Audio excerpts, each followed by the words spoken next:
आधुनिक बहू और प्राचीन सास। पल्लवी की शादी कुछ ही दिनों पहले रचित से राजपुर नाम के शहर में हो जाती है। एक दिन पल्लवी की सास इंदु उसे कुछ काम बताती है। बहू, ये मिर्चियाँ ऊपर छत पर सुखा दे, इन्हें कूटकर मिर्ची पाउडर बनाना है। पल्लवी को इंदु की ये बात सुनकर हंसी आ जाती है।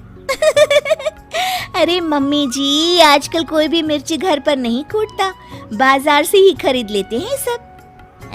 खरीदते होंगे, पर इस घर में पुराने तौर तरीके ही चलते हैं बेटा। अरे पर जब सब चीजें आधुनिक हो गई है तो इतनी मेहनत करके टाइम क्यों वेस्ट करें?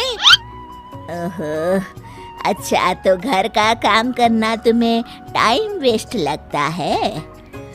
ऐसा नहीं है मम्मी जी। अच्छा छोड़िए, मैं मिर्ची सुखा देती हूँ। अगले दिन पल्लवी नाश्ता बनाकर शांति से अपने कमरे में किताब पढ़ रही होती है। तभी उसकी सास आवाज लगाती है। अरे बहू, बाहर तो आना जरा। जी मम्मी जी, क्या हुआ? बहू, एक काम करो, ये मैदा मैं लेकर आई हूँ, इसे गूंद दो जब तक मैं नहा लेती हूँ। अरे वाह मम्मी जी, आज कुछ स्पेशल बनेगा क्या? अरे नहीं नहीं, मैंने देखा रसोई में आज जौ खत्म हो गए, तो सोचा आज हम दोनों मिलकर जौ ही तोड़ लेते हैं। पल्लवी ये सुनकर चौंक जाती है। क्या? जौ हम तोड़ेंगे? मम्मी जी, उसमें तो पूरा दिन बीत जाएगा। हाँ तो क्या हुआ, अच्छा है ना, काम करते करते दिन बीत जाएगा। अरे मम्मी जी, जौ तो बाजार में भी मिलते हैं बने बनाए, फिर क्यों ये सब? अरे बहू, तुमने फिर मार्केट की रट लगाना शुरू कर दिया। तुम्हें बताया था ना कि हमारे घर में ऐसा ही होता है। इंदु पल्लवी से पुराने तौर तरीकों से काम कराती थी और पल्लवी जब भी कोई किताब पढ़ने या कोई फिल्म देखने बैठती तो हमेशा ही इंदु उसे कोई ना कोई काम दे देती, जिसमें काफी वक्त लगता था। पल्लवी को ना ही खुद के लिए समय मिलता था और ना ही अपने पति के लिए। सुनिए जी, आप मम्मी जी को कुछ कहिए ना कि वो घर में मिक्सी ले आए, सिलबट्टे से तो मेरे हाथों में ही दर्द हो जाता है। अरे अब मैं क्या बोलूं, तुम दोनों के आपस का मामला है, और वैसे भी घर की बनी हुई चीजों से जो हमारे घर में खाना बनता है ना, बहुत स्वादिष्ट होता है। मेरे ऑफिस वाले तो बहुत तारीफ करते हैं। अरे खाना बनाने के अलावा जीवन में और भी कुछ काम होता है कि नहीं?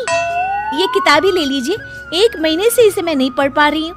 मम्मी जी के इस तरह के काम से इतनी थकान हो जाती है ना कि कुछ करने का मन ही नहीं होता, और ना कहीं घूमने जाने का।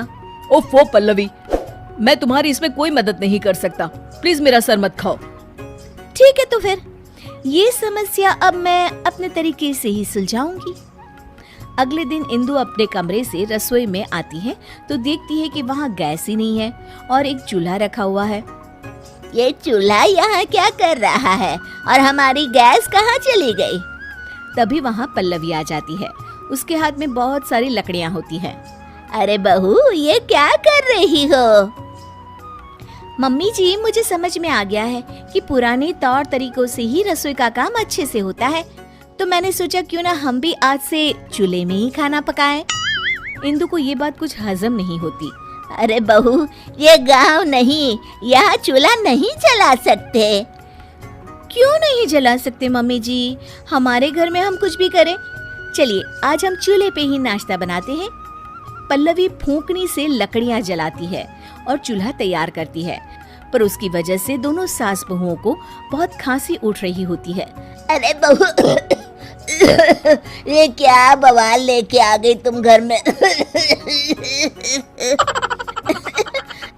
मम्मी जी, मैं तो आपके बताए हुए मार्गदर्शन पर चल रही हूँ। दोनों खांसने लगती है। कोई नहीं मम्मी जी, पहली बार बना रहे थे ना, अगली बार से ध्यान रखेंगे कि कितनी लकड़ियाँ डालें। अभी तो आज दोपहर का और रात का खाना भी बाकी है। इंदु को ये सुनकर टेंशन होने लगती है। उसे प्यास लगती है और वो फ्रिज से पानी लेने जाती है तो देखती है कि फ्रिज की जगह पर मटका रखा हुआ है। बहू, हमारा फ्रिज कहाँ चला गया? मम्मी जी, वो तो मैंने बेच दिया। मैंने सोचा मटके में पानी पीना बहुत फायदेमंद होता है, इसलिए मैं ये मटका लेकर आ गई मम्मी जी। अरे लेकिन फ्रिज में और सब चीजें भी तो रखी जाती है, पानी के अलावा सब्जी, दूध, उसका क्या करेंगे, कहाँ रखेंगे हैं? मम्मी जी, ये फ्रिज ही हमारी सेहत खराब करने की जड़ है। हम बचा हुआ खाना इसमें रखते हैं और फिर वही बासी खाना हम खाते हैं अगले दिन। लेकिन अब हम सिर्फ उतना ही सामान लेंगे और उतना ही खाना बनाएंगे जितने की जरूरत हो। पल्लवी धीरे धीरे करके घर से सारी आधुनिक चीजें हटा देती है। गर्मी का मौसम होता है और पल्लवी को एक तरकीब सूझती है। वो घर का एसी हटा देती है। अरे बहू, ये एसी कहाँ गया? बड़ी गर्मी लग रही है, खराब हो गया है क्या? नहीं मम्मी जी, मैंने ही हटवा दिया। पता है एसी की हवा कितनी हानिकारक होती है। उसकी बजाय ये लाई हूँ मैं आपके लिए। ये लीजिए पंखा और हवा कीजिए। इंदु को अब गुस्सा आ जाता है। अरे अब बस भी कर बहू, घर का सारा सामान ही बेच दिया क्या तूने? अरे हम शहर में रहते हैं, गांव में नहीं। जमाना कितना आगे बढ़ गया है, ये सब चीजें हमारी सहूलियत के लिए है, इतना भी नहीं जानती? कितना वक्त बचाती है ये सब आधुनिक चीजें हमारा। हाँ तो माँ जी, बाजार में बनी रेडीमेड चीजें भी तो हमारा कितना समय बचाती हैं। इतना काम करने से बच जाते हैं हम, तभी तो जीवन में और कुछ भी करने का वक्त मिलता है ना माँ जी। सास को अपनी गलती का एहसास होता है। तू सही कह रही है बहू, मैंने ही अपनी जिंदगी को इतना कठिन बनाया हुआ था इतने सालों से, पर अब नहीं। अब हम घर का काम आधुनिक तरीकों से ही करेंगे और खाली समय में अपने शौक पूरे करेंगे। ये हुई ना बात मम्मी जी। दोनों गले मिल जाते हैं।